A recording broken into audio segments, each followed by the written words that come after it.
everyone, and thank you for joining me for another Mindful Mondays with Britt. So this week I'm actually going to be following up to the video that I posted last week, and that video was relationships and separating from your partner. So I kind of knew that there was going to be a little bit of confusion behind the title, especially for people who know me really well. They're like, okay, you're separating? Yeah, this is my little puppy, guys. Sit down, Caleb. Good boy.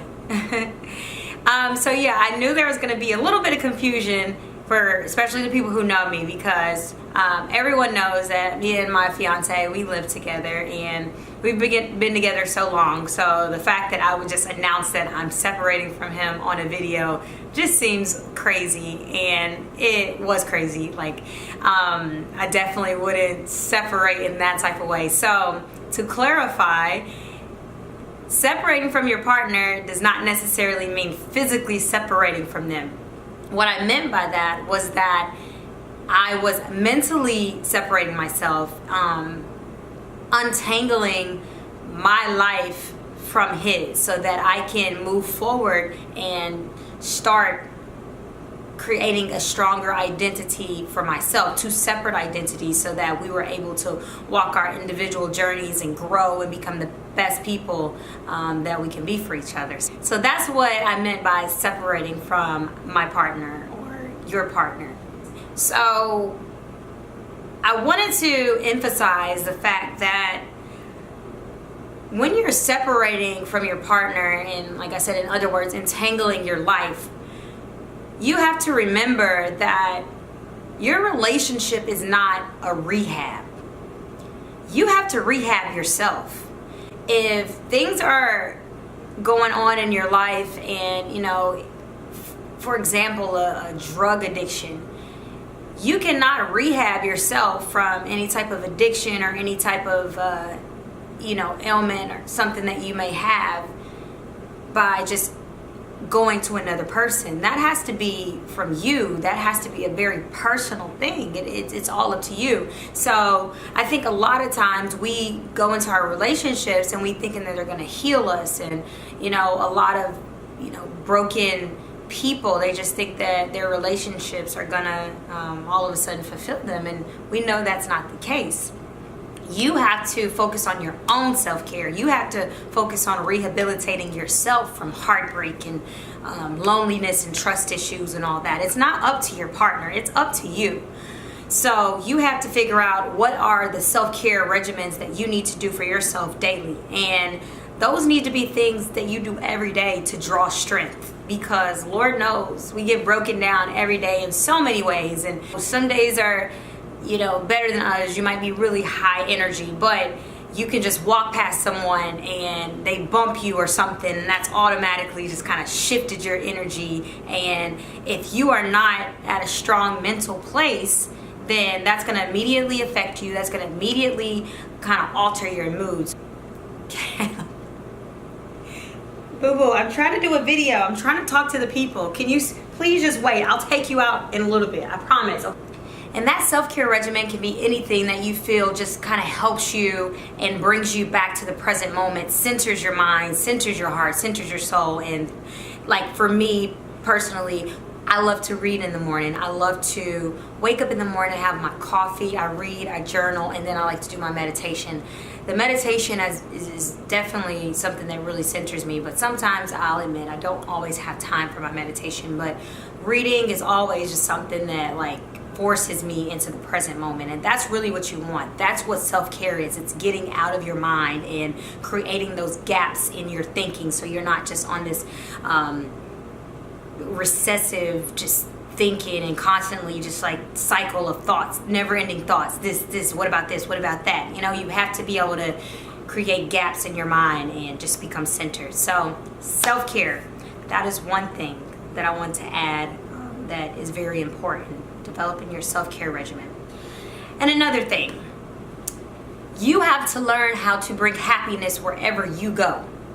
You can't go places, and as I said before, you can't hop into a relationship thinking that that's where you're going to draw your happiness from. It's not going to happen. And it may make you feel good. it may make you feel happy for a moment, but that's not where you draw your joy, and that has to come from you. That has to come from a deep personal space. That's as simple as like traveling. So I love to travel, and I think that a lot of times people, and me as well, sometimes I think that going to a new place or just getting out of my current life, I'm gonna go somewhere and automatically going to be happy and feel all this like, joy and stuff. But it's not true, because how many of you have actually gone on a vacation and probably came back feeling more stressed than when you actually went? And that's because when you went on your vacation, you were still thinking, you were still stressing, you still were not in the moment, because you haven't found that authentic place of happiness that you can bring to any situation and to any place. You have to figure out how to sustain and draw that happiness and bring it everywhere you go. So if you're thinking that the next job, the next relationship, the next city, if you move somewhere, if you're thinking all of those things are what you need to be happy, you're mistaken. And honestly, I can tell you from personal experiences, it's not how it goes. You have to figure out how to be happy minus all of those things, because all of that stuff is very fleeting. But one thing that's always there is you and your deeper connection in your soul, the connection that you have to the people around you, and those are the things that are always going to be constant. So with all that, I just want to leave you all reminding you how important it is to be mindful of what's going on inside of you on a daily basis, the thoughts that you're thinking, the emotions that you're feeling, the things you're putting into your mouth. It all comes down to you. And you have to envision your life. Because once you get a clear vision of the type of life that you want to lead and the type of future that you want to have, that's going to help to keep you on course and on the path.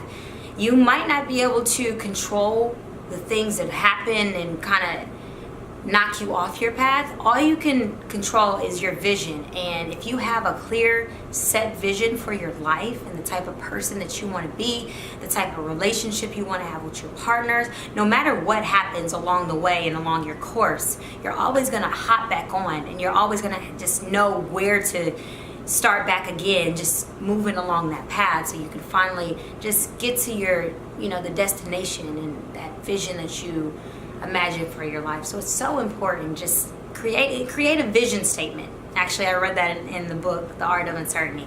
It talks about how, a lot of organizations and companies, they all have vision statements. Create that for your life.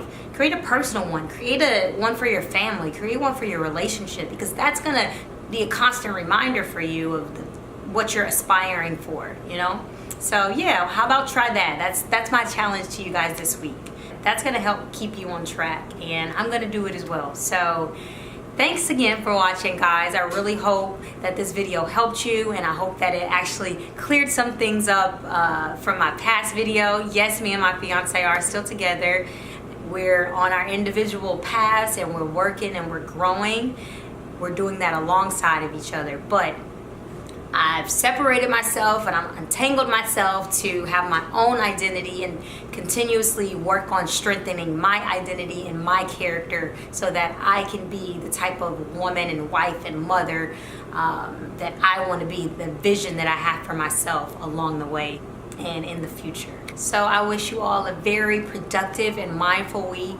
I wish you guys to have all of the positive vibes that you can imagine. I wish for you to just cultivate that inside you, because it starts with you.